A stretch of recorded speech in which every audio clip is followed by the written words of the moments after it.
UAPA एक ऐसा कानून है जिसका मुख्य उद्देश्य भारत की संप्रभुता, सुरक्षा और अखंडता को चुनौती देने वाले गतिविधियों पर रोक लगाना है। इसका मूल उद्देश्य जो है 1967 में पारित अधिनियम के तहत गैर कानूनी गतिविधियों पर रोकथाम करना है। ठीक है, लेकिन इसे आतंकवाद संबंधी गतिविधियों से निपटने के लिए कई बार संशोधित किया गया है, खासकर 2004, 2008 और 2019 में। इसकी विशेषताएं क्या क्या हैं? सामान्य आपराधिक कानूनों की तुलना में सरकार और जांच एजेंसियों को कई असाधारण शक्तियां देता है यह। आतंकवादी कृत्य की व्यापक परिभाषा। यूएपीए के अंदर में आतंकवादी कृत्य की एक बहुत ही व्यापक परिभाषा प्रस्तुत किया गया है, जिसमें किसी भी ऐसे कार्य को शामिल किया जा सकता है जो भारत की एकता, अखंडता, सुरक्षा और संप्रभुता को खतरे में डाल सकता है या जनजीवन को बाधित कर सकता है, भले ही इसका इरादा स्पष्ट रूप से हिंसा का न हो। किसी भी व्यक्ति को आतंकवाद घोषित करना यह 2019 में संशोधन के बाद लाया गया।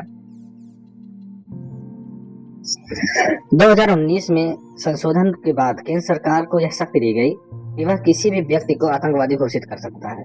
पहले यह केवल संगठनों तक ही सीमित थी। इसके अलावा दूसरा क्या संशोधन किया गया? लंबी न्यायिक हिरासत। इस कानून के तहत यूएपीए 1967 के तहत न्यायिक हिरासत की सामान्य अवधि 90 दिनों से बढ़ाकर 180 दिन कर दी गई, लगभग 6 महीने तक किया जा सकता है, जिससे पुलिस को जांच के लिए अधिक समय मिल जाता है। जमानत की कठिन शर्तें भी हैं। इस कानून के तहत जमानत मिलना बहुत मुश्किल है। धारा 43D5 के अनुसार यदि अदालत को यह लगता है कि प्रथम दृष्टया में लगाए गए आरोप सत्य हैं, तो आरोपी को जमानत नहीं दी जा सकती। राष्ट्रीय जांच एजेंसी एनआईए की व्यापक शक्तियां क्या हैं? यह कानून एनआईए के अधिकारियों को विशेष अधिकार देता है। 2019 के संशोधन के बाद एनआईए के अधिकारी इंस्पेक्टर या उसके ऊपर के रैंक के हो सकते हैं और उन्हें महानिदेशक की मंजूरी से संपत्ति को जब्त करने और जांच करने का अधिकार है। इस अधिनियम के तहत सभी अपराध संज्ञेय माने जाते हैं, यानी पुलिस अधिकारी बिना वारंट के किसी भी आरोपी को गिरफ्तार कर सकता है। यूएपीए कानून से जुड़े जो विवाद हैं उसका हम यहाँ पर विवरण प्रस्तुत कर रहे हैं कि क्या क्या विवाद भी इसमें हुआ है। यह कानून लगातार मानवाधिकारी कार्यकर्ताओं, वकीलों और विपक्षी दलों के निशाने पर रहा है। रीजन क्या क्या रहा है? कठोर जमानत का प्रावधान और प्रक्रिया ही सजा है। इसको लेकर प्रोसेस इज द पनिशमेंट। विवाद क्या है? कठोर जमानत प्रावधानों के कारण आरोपी व्यक्ति लंबे समय तक विचाराधीन कैदी के रूप में जेल में रहता है, भले ही बाद में वो निर्दोष साबित हो जाए। यह व्यक्तिगत स्वतंत्रता का उल्लंघन है। इस उदाहरण तौर पर अगर हम देखें तो भीमा कोरेगांव का मामला था। इस मामले में कई कार्यकर्ता और शिक्षाविद वर्षों से जेल में हैं और उन्हें जमानत मिलने में काफी कठिनाई हुई है।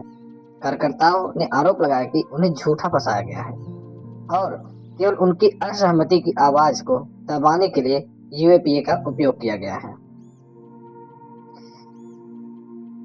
व्यक्ति को आतंकवादी घोषित करना दूसरा विवादित मुद्दा है। 2019 के संशोधन के बाद सरकार किसी भी व्यक्ति को आतंकवादी घोषित कर सकती है, जिससे बिना किसी मुकदमे के उसकी प्रतिष्ठा और आजीविका पर गंभीर असर पड़ सकता है। आलोचकों का मानना है कि इसका उपयोग राजनीतिक विरोधियों या असहमति की आवाजों को चुप करने के लिए, दबाने के लिए किया जा सकता है। उदाहरण के लिए अगर देखें तो किसी प्रमुख पत्रकार या कार्यकर्ता को केवल सरकार की आलोचना करने के आधार पर आतंकवादी घोषित किया जा सकता है। कर भी सकती है सरकार। हालांकि ऐसे मामले सार्वजनिक नहीं हुए, लेकिन कानून में इसकी संभावना विवाद का कारण बना हुआ है। कानून का दुरुपयोग कैसे है? इस कानून का इस्तेमाल अक्सर राजनीतिक प्रतिशोध, विरोध प्रदर्शनों को दबाने या सामान्य आपराधिक मामले में भी किया जाता है, जहां यूएपीए लागू नहीं होना चाहिए। उदाहरण के लिए देखें तो छात्र प्रदर्शनकारियों के खिलाफ या मीडिया कर्मियों के खिलाफ यूएपीए के तहत मामले दर्ज करना। विभिन्न रिपोर्टों से पता चलता है कि यूएपीए के तहत गिरफ्तार किए गए लोगों में दोष सिद्धि की दर बहुत कम है, जो दर्शाता है कि कई गिरफ्तारियां आधारहीन हो सकती हैं। प्रमुख चुनौतियां कौन कौन सी हैं इस कानून के संदर्भ में? मानवाधिकारों का संतुलन। सबसे बड़ी चुनौती राष्ट्रीय सुरक्षा की आवश्यकता और नागरिकों के मौलिक मानवाधिकारों, विशेषकर स्वतंत्रता के अधिकार के बीच संतुलन बनाना है। इस कानून के तहत बड़ी संख्या में लोग गिरफ्तार किए जाते हैं, लेकिन अंतिम दोष सिद्धि दर बहुत कम है। इसका मतलब है कि लोग वर्षों तक जेल में रहते हैं, अंत में निर्दोष छोड़ जाते हैं, जो न्याय व्यवस्था पर बोझ डालता है। इस कानून के तहत पुलिस को व्यापक शक्तियां प्राप्त हैं।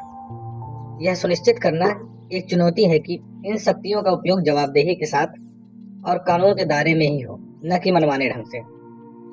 आतंकवादी कृत्य की अस्पष्टता भी इस कानून को लेकर बहुत बड़ा चुनौती बना हुआ है। कानून में आतंकवादी कृत्य की परिभाषा इतनी व्यापक है कि इसे लेकर कानून में अस्पष्टता बनी हुई है। हम कहें तो यूएपीए राष्ट्रीय सुरक्षा के लिए एक शक्तिशाली उपकरण है, लेकिन इसकी कठोर प्रकृति और दुरुपयोग की संभावनाओं के कारण यह नागरिक स्वतंत्रता के लिए एक बहुत बड़ी चुनौती भी प्रस्तुत करता है।